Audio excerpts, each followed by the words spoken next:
Everyone calls them Australian cigar brands. That phrase is a lie. Australia has not grown commercial tobacco since 2004. Not one leaf. Every cigar you have ever bought here was rolled overseas and taxed the moment it touched customs. Excise alone runs $2,445 per kilogram, then GST on top. You are not paying for prestige. You are paying for paperwork. And most buyers never check if their retailer even holds a Habanos license. Pacific Cigar Company is the only authorized distributor for Cuban cigars in this entire region. One company, one gate. Know who has the key and who is faking it. Today, we show you the 8 sources that actually sit on the official list. Pacific Cigar Company Limited, Hong Kong. Founded 1992 by David Tang. 37 countries under one roof. Current Chief Executive Dag Holmboe. If your retailer cannot trace their Cubans back to this company, you are holding a question mark. Here are the 8 who can. Habanos itself publishes a list of certified retailers. In Australia, exactly 8 locations carry the official seal. 4 of them fly the Casa del Habano flag. Melbourne at the Grand Hyatt on Colin Street, Sydney on York Street, Fremantle on Market Street, Cairns on Abbott Street. The 5th is Cigarworld Australia and Mermaid Waters on the Gold Coast. I have stood in that Colin Street shop. The smell hits you before you see the humidor. Beyond these 5 certified locations, 3 independent operations have earned their reputation the hard way. Bay Cigar and Pipe has operated in Sydney for more than 50 years.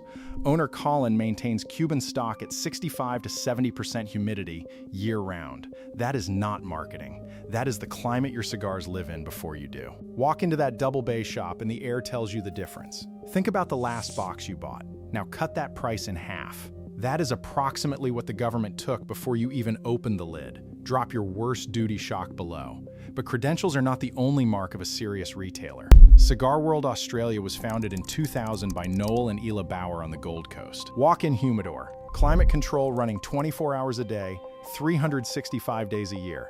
A $100 cigar stored wrong is a $100 lesson. This is where collectors store what they cannot replace. Cigarworld does not ask you to trust them. They show you where your cigars sleep. Sydney Cigar House runs 3 brick-and-mortar stores: Bondi Junction, Strand Arcade, Haymarket. Established in 2006, now operated by Zane Lee. They hold exclusive distribution rights for Davidoff in Australia. If you want Davidoff in this country, there is exactly one authorized source. Now you know where it is. Then there is the man whose client list includes the Prime Minister, Trent Firmin. 30 years in the Australian cigar trade. 17 of those as sales manager at Cigarworld. He holds a Senior Habanos Diploma registered with the Cuban government, one of the first in Queensland to earn that certification. He supplied cigars to Prime Minister Bob Hawke until Hawke's death. His own operation, Firmin Cigars on the Gold Coast, now serves as the exclusive Australian agent for Warped Cigars. Firmin operates online only. No walk-in humidor to visit, but the credential depth compensates. When a man's credential list includes a prime minister, the reputation speaks for itself. Those are the 8 sources you can trust. But there is a 9th presence in this market. It has no shop front. It has no license. And it is winning. A single Monte Cristo No. 4 weighing 8.5 grams carries roughly $15 of duty before the retailer adds a cent of margin. A $50 cigar in Melbourne would cost half that in most European capitals. Same tobacco, same wrapper, same roller. The difference is a government stamp. I paid $70 for my first box, thinking I was buying quality. I was buying government stamps. That box taught me to ask questions. You will never see the wrapper that proves what you bought. Australia became the first country on Earth to mandate plain packaging for all tobacco products. December 1st, 2012.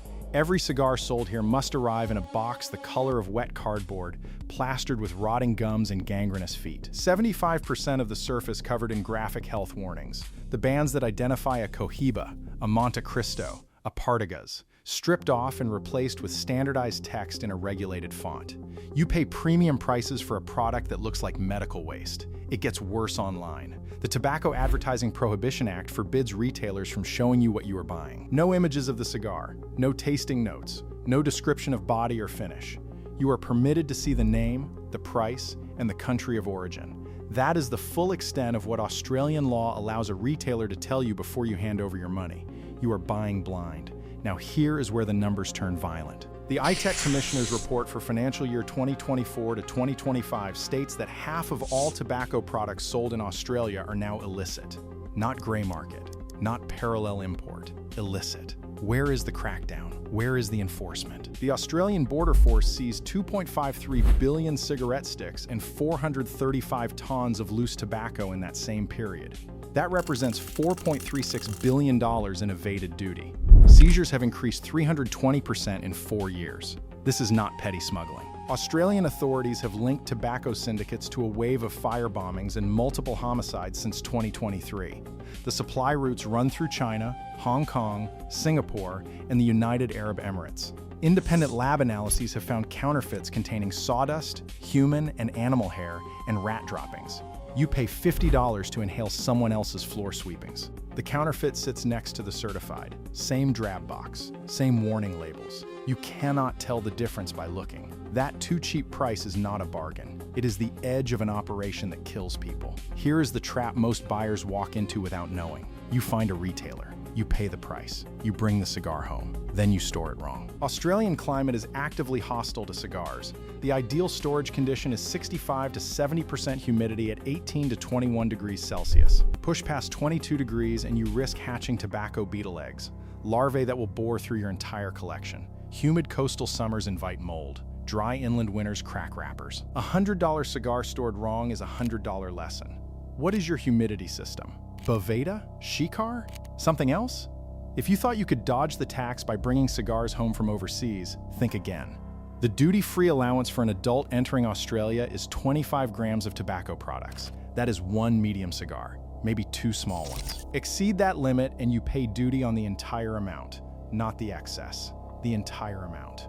1 box of 10 Montecristos from the duty-free shop in Dubai triggers full excise on all 10 sticks. The system is designed to ensure you pay. There is one protection most buyers do not know exists. Since 2010, Habanos has applied individual barcode serial numbers to every box, backed by a hologram and a warranty seal.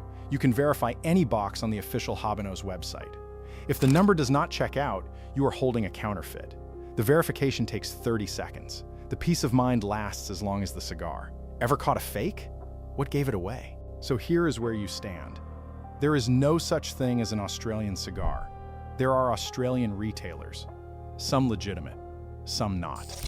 The legitimate ones trace their supply through Pacific Cigar Company. The certified ones appear on the Habanos list. The serious ones have names attached. Colin at Double Bay, Noel and Ela at Cigarworld, Trent Firmin with 3 decades of receipts. Everyone else is a question mark. 3 questions before you buy. Can they trace to Pacific Cigar? Are they on the Habanos list? Can you verify the box barcode? 3 questions, 30 seconds. That is your protection. You are either someone who verifies or someone who hopes. The syndicates are counting on hope. If you work in tobacco retail, if you have seen what happens behind the counter that customers never see, leave it in the comments. The next film goes deeper, but only if the people who know the real story are willing to talk.